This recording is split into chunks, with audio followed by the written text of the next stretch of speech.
Welcome to the Accunet Ambassadors feed. My name is David Wickert. I am the president of Accunet Mortgage, where my individual NMLS ID is 328847. I am pleased to be joined today by one Meagan Johnson, who is the founder and executive director of the Milwaukee Diaper Mission. And what I am enjoying most is the reversal today, as I would say I am the ambassador of MDM, and excited, Meagan, both to connect with you, get a little bit more about your background and who you are, and then, of course, Milwaukee Diaper Mission, and then I wanted to talk about the big give back. So welcome. Thanks for joining. Thank you. Yeah, thanks for having me, David. So I try to always begin with an icebreaker because interviews are weird. They're just like two people talking to each other. So what I wanted to start with, so my daughter's name is Johanna and has already endured her name being mispronounced all different ways. Johanna, just it's going to get tortured her whole life. And I feel like I should write her a letter right now because she has her name for a reason. It's a family name. But my icebreaker to you is, can you describe the any number of ways in which your name has been butchered over your life? Have you been a Meagan, a Meagan? Is this the start of a whole other side conversation of mispronunciation? Yes, I've heard them all. Meagan is very common. There are more ways to spell Megan than one could ever count. Thanks to my parents for that one. It's a very popular name. I'm a 1985 baby, so there are a lot of us Megans roaming the earth around my same age. But I'm named after a character in the Thornbirds, the novel, which her name isn't actually Megan. So it's kind of funny. My parents loved that book, and somehow I was given the name Megan with that book as inspiration, and translates to Pearl of the Sea. So quite a lovely meaning for my name. No pressure. I like to say that this whole journey kind of like found me, took hold of me, and just took me with it. So back in 2020, I was a stay-at-home mom. I have a degree in art education. When I graduated in 2009, there were no jobs for art teachers, surprisingly enough. So I did a couple of different things. I was a preschool teacher. I waited tables.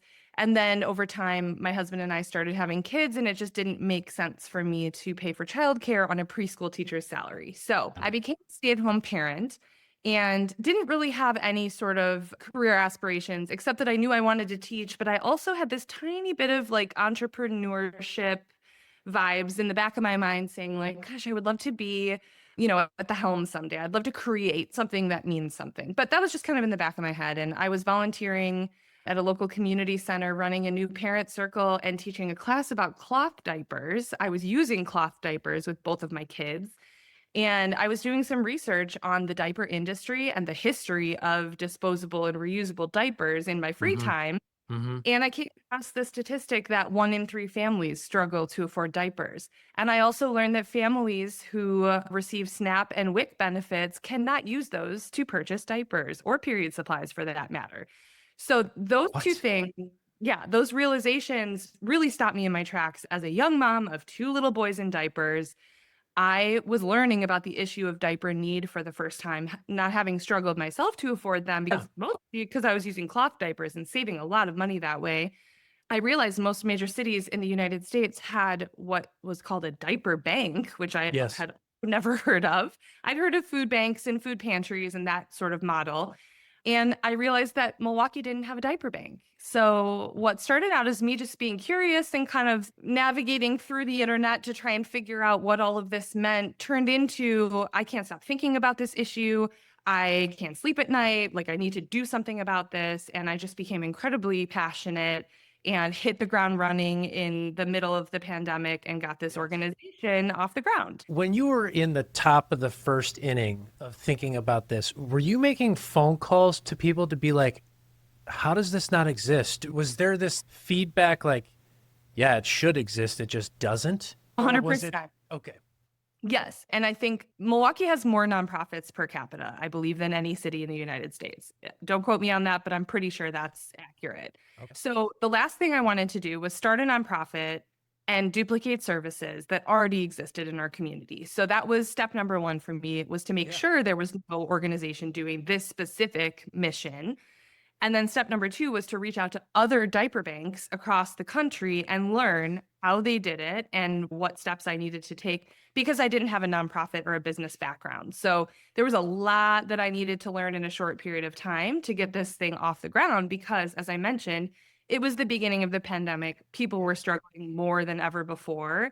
And so I knew this vital resource needed to come to life quickly. Yes. So the research and development phase was expedited. It was about, 3 or 4 months. And then we launched in September of 2020 and hit the ground running doing this important work.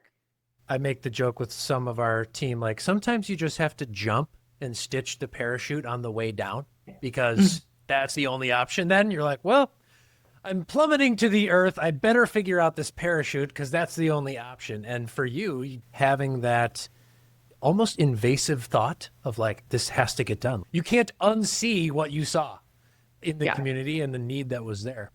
I got some advice from another nonprofit founder that said, name your organization with the city that you're located and what your mission is. And I was like, well, no brainer. And I love a little bit of like symmetry and alliteration. So I love the MDM. I loved developing the brand. I worked with a graphic designer, but I'm proud to have kind of created that design in my mind and then had somebody put it on paper for me. But I will say our name does not describe everything we do as an organization. We are not just focused on diapers. Since day one, we've had a period program and we distribute period supplies as well. It's just that I didn't add on our period program before I filed our nonprofit paperwork and incorporated our brand. So that was These are the clerical things that shape the world. Yes. Didn't have time. And at a certain point, it was too late. We started to get, some brand recognition and kind of became more of a household name. And at this point, it feels kind of ridiculous to change our name. So we're constantly educating folks on the fact that we also provide period supplies and adult incontinence supplies in addition to those baby diapers. Has it been a challenge or a benefit to just kind of have a streamlined, like, this is what we focus on, right? Because I'm sure you've been presented with, like, I don't want to call them distractions, but like, oh, well, you could get into this over here and you could get into this over here.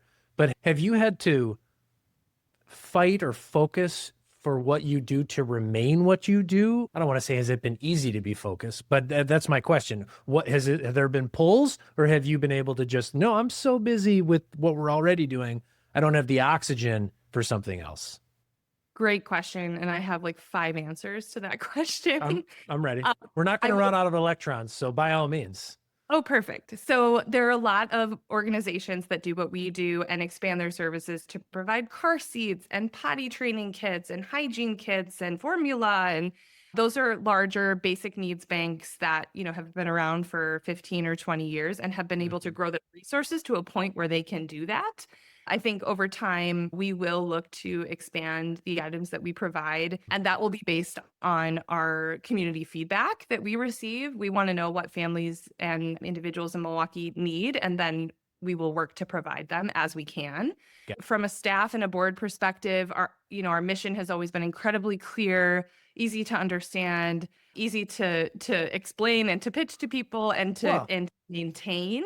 So that, I think, has been a bonus for us. And I think once people hear about the work we do and the way in which we do it, it is a very clear mission. And I always say, you can't argue with babies. I mean, we're supporting babies. Yes, I was literally, as I was writing down my notes, I was like, there's no counter argument to this work. It's not like you can't, let me make the argument against babies. It just doesn't exist. Right, exactly. So yeah, it's a very clear, tangible mission that most people can wrap their head around. Even if they haven't had children, they know someone who has. They have a sibling that's had a baby or a best friend, or they know a menstruator in their life. So they understand the work very clearly. So that's never been a challenge for us.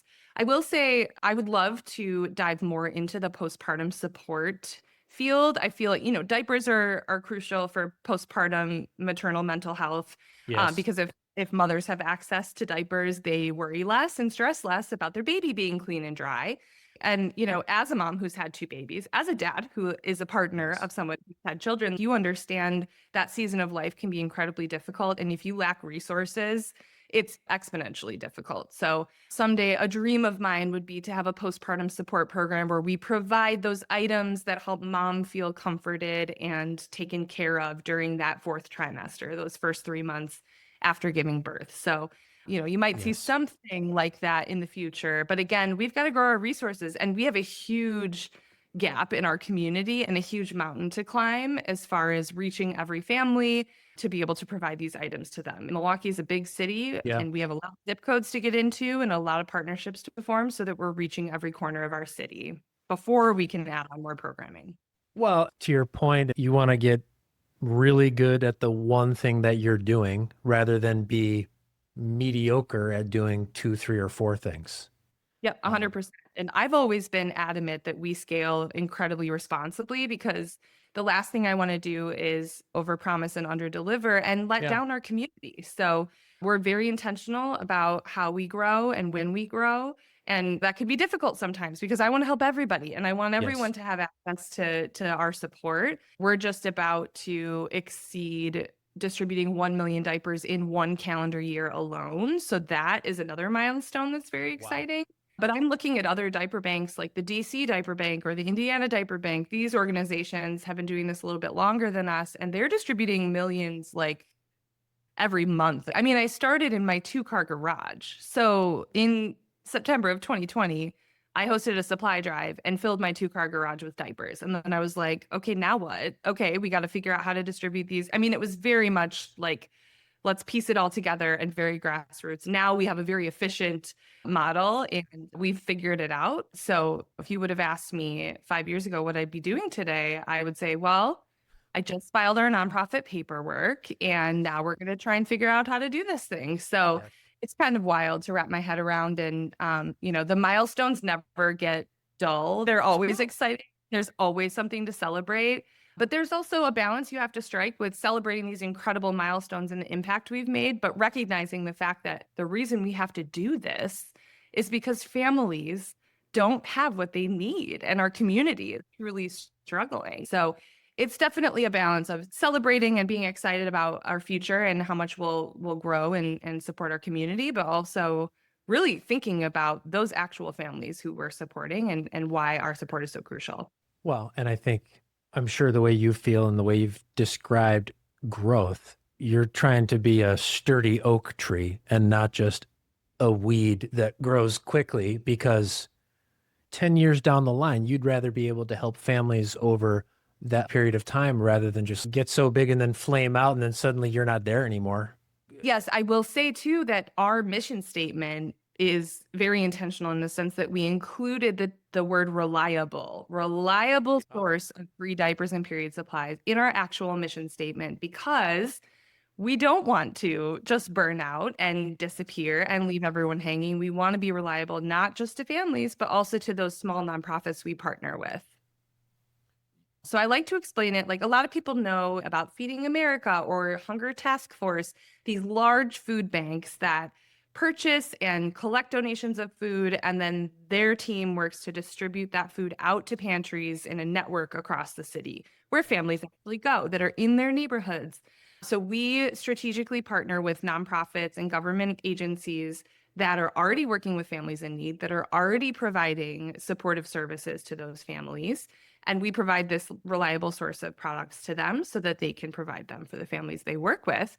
And we try really hard to make sure that those organizations are located in diverse populations. We try and spread across as many zip codes as possible. We prioritize working with organizations that have the fewest barriers to access possible. So, for example, we love to work with food pantries that don't require you to physically bring your child to prove that you have a child and you need diapers. That's a real thing that some organizations do.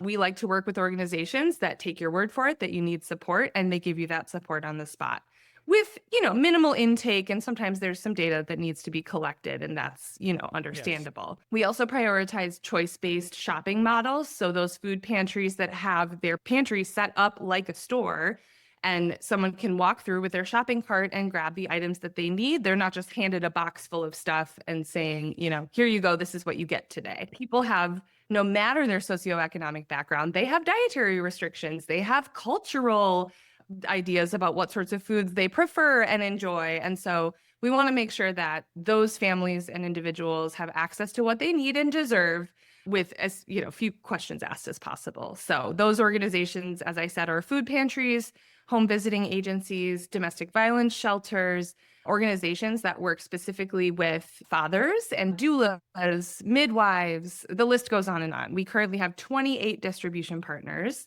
and a wait list of about 20 more that we've met with and identified as a great fit for partnership, but they're sitting on our wait list until we can grow and expand and bring them on as a partner. So that's the challenge, is having those initial meetings with those incredible nonprofits. And it's like, yeah, if we could work with you today, 100% we would, but we have to wait until we can. We should talk about your brand new facility, by the way. Congratulations. Thank you. Are you moved in? Oh yeah, we're all set settled? up and ready to roll. You got to come visit us.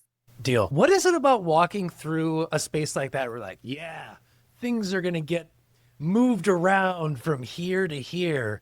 By the way, do you have your forklift license? No, so we actually don't have a forklift, and that is strategic in that it's a huge liability and a high expense. So we currently just have pallet jacks. So we have a manual pallet jack, and we did purchase an electric pallet jack last year. Her name is Kathy, and she is a workhorse. Why not, right? Why shouldn't she have a name? One pinch point has been literally the delivery of diapers to the locations that might raise their hand like, yeah, bring that to us. To which I mean, in my problem-solving brain, I have to be like, yeah, we should set up like an Uber for diapers. We'll get a Uber XL and have them come here, and we'll fill them up and we'll ship them out. Is that the kind of stuff that you lay awake at night thinking about as well? So we don't provide delivery to our distribution partners. One of the requirements for partnership is that they have a vehicle and a staff person or a volunteer that can come to our facility and pick up. Kind of same as a forklift. Buying a vehicle is very expensive. It's another liability. And then we need a staff person to go make all of those deliveries to our 28 partners. It would be a full-time job, right? So we don't provide delivery. We ask our partners to come pick up from us, with the exception every once in a while when we go out into the community, like the event that I was at this afternoon. I filled my minivan with about 6,000 diapers and drove them across town to this community event. And that's just something that we can do every once in a while as time allows, but we don't do delivery. A lot of basic needs banks do provide delivery, but they're, they've been around a while. They've got a bigger budget than we do and a bigger staff. I mean, come on. Isn't this like the perfect retired guy job that there ever was? Like, go bring these at the facility and take it to where it needs to be. You're always in the communications business doing what you do, right? It's sharing that the resource exists, advocating for MDM. What you really are, Meagan, you're a politician. You got your stump speech ready to go, right? Be like, well, let me tell you about Milwaukee Diaper Mission, right? Somebody asked me recently if I'd ever consider running for office. I was like, okay, I've had to learn communication skills beyond what I ever thought I would have to do. I've had to learn the art of interviewing, which really, when it boils down to it, is truly just a conversation. And as long as you're comfortable with that person, and you and I have talked many times, so this is a breeze, but sometimes it's not as easy. But yeah, that's a big part of the job, is advocating for the work, advocating for the organizations that we distribute to, and making sure that they have a spotlight as well. Fundraising, it's all a part of it. Well, let us turn then to what is next, as here coming up from September 7th until September 21st is the Big Give Back. Mm-hmm. Do you call it the Big Give Back or the Big Give Back? Like, which one is the emphasis of the words? Well, internally, we call it the BGB, and you're welcome to use that if you'd like. Yeah, so the Big Give Back, big in all caps, it's our biggest fundraiser of the year. As you said, it's a 2-week-long fundraising campaign, but it's not just about funds. It's about awareness. It's about bringing our community together to raise funds and awareness for our work so that we can continue on into the future. So We've been doing this now for several years, and we love bringing our community together to work toward a collective fundraising goal of $50,000, which is a big goal, but we get a lot of people rallied around us and people excited about getting involved, and usually we hit that goal. So let's hope this year we do as well. Amazing. And so at the MilwaukeeDiaperMission.org website, anybody can donate cash and or supplies. You can also set up either an individual page or a corporate page, and the Accunet Mortgage team is going to be putting together our corporate page to drive awareness among all of our Accunet past clients, referral partners, anybody who is within our orbit and can hear my loud voice talking about Milwaukee Diaper Mission. Yes. So people can go to our website, they can create their own custom campaign page. They can, add their own profile picture and header. They can create their own goal. There's a little thermometer you can see as it goes up as you start to raise funds. And then you just share it out just as you would, like, let's say a Facebook birthday fundraiser or something like that. Very similar. But all the funds you raise during the big give back will then go toward that collective goal into that $50,000 pool. So we're all working together to make that happen. And it's really cool too, because if you go to the main page where you create your fundraiser, you can see other people who are fundraising alongside you. So that's kind of fun. And yeah, it's a great way for people to get involved. And coincidentally, the Big Give Back also takes place during National Diaper Need Awareness Week. So that's another important time for Milwaukee Diaper Mission to talk about the issue of diaper need, how we're Milwaukee's diaper bank, and why people should get involved in our work. And then we are ending the Big Give Back with a special community distribution event, and that takes place on our 5th birthday. So fun fact, our anniversary as an organization is September 21st. I don't know if you know that song. Earth, Wind, and Fire. That was accidental, but it's actually fabulous because now we have a song to help us remember our birthday, and we love to listen to that song as a team. So. All right. Well, I didn't tell you this before, but the Accunet team is going to be offering to our past clients and basically anybody on our email newsletter a matching gift initiative. Is that what you would call it? Up to $5,000. We will match $5,000 with $5,000 from the Accunet checkbook to go toward the BGB. BGB. You're on the inside now. That is amazing, David. Thank you. What a special surprise. We're so excited to have you as a part of this. And thank you to the Accunet team for being a part of efforts. That's going to help so much. Of course. It's literally our pleasure. The reason the Big Give Back is a fundraiser and not necessarily a diaper drive, although we will accept diapers anytime at any of our community drop spots, or people can send diapers to us via Amazon wishlist if they would like to. But this is primarily a fundraiser because we can purchase about twice the amount of diapers that you can at the store with our bulk buying. So when we buy diapers, we buy tens of pallets. Like we buy half a truckload, we buy a semi full of the sizes that we actually need in that moment that we can then distribute. Sometimes it feels like that's how many diapers are in my house right now or on any given week, but that's not actually how many. Nobody actually wants the volume discount that you're describing. That just means you have many babies and many butts and many changing of the diapers. Yes. Yeah. It's a lot of diapers. And if you ever come to our facility, and folks are welcome to reach out if they're interested in coming in for a tour. I love to show people around and show them the impact of their support. You'll see that we have a warehouse full of diapers, and that warehouse gets emptied out and refilled on a rolling basis all year long because the need is so high. It's just constantly going. So we love having folks come in and see how we operate firsthand and just get a feel for the impact that they're truly helping us to do. One of my satisfying was, I think you had the diapers all stacked up and it was taller than me. And so that was, I don't know what it was about that. It was like, wow, that's a lot. And satisfying, as you said. Maybe that needs to be your profile pic, is you standing in front of a huge pallet of diapers. Too bad you're not wearing that sweater in that photo, if I remember correctly. I wore this one. Come on, this was the same one at the golf event. I love it. All of my invitees to the golf event, they showed up. I was like, you have to wear this. It was amazing. Because otherwise it's just anonymous polos.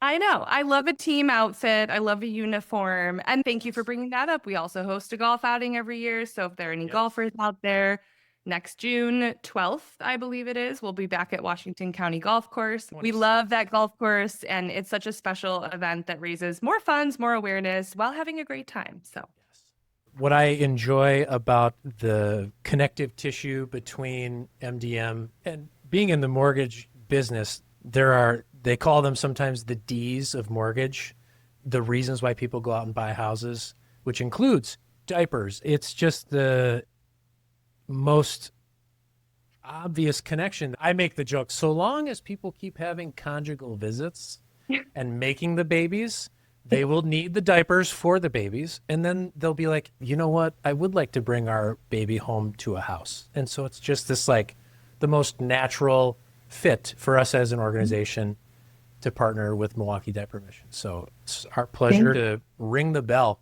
as they say. Thank you for your minutes. Meagan Johnson, founder. And not Meagan, not Megan. Well, Johnson, you know what? One of my friends, it took until maybe I was 35 or so for somebody to be like, your name is spelled kind of like me again. It's me again. Like when you show up at a party, you should just say, it's me again. Like, how did no one ever think to call me that? Because that's really phonetically what it looks like. Can I be honest? When we first met, I definitely went online and tried to find a video of you saying your own name so that I didn't botch it the first time we met. Sweet. Oh my gosh. Well, everybody wants to be called by their correct pronunciations. Well, you need to write that letter to your daughter apologizing now, and then she'll forgive you, and she'll be unique in her own way. All right. Meagan Johnson is the founder and executive director of Milwaukee Diaper Mission. The big give back is September 7th through September 21st on the information superhighway called the internet, the World Wide Web. And you can find all those details and more at MilwaukeeDiaperMission.org. Meagan, thank you so much. Good to see you. I look forward to seeing you in person again sometime for that visit of the facility where we will walk around and be like, things will go here. And Kathy, wait, what's the name of the lift? Kathy, you got it. Kathy, yep. we You'll lift meet Kathy. things and put them down over here. So. Yes. Well, you're welcome anytime. Can't wait to host you there. And thank you so much for having me today. All good. Bye for now. Okay. Bye-bye.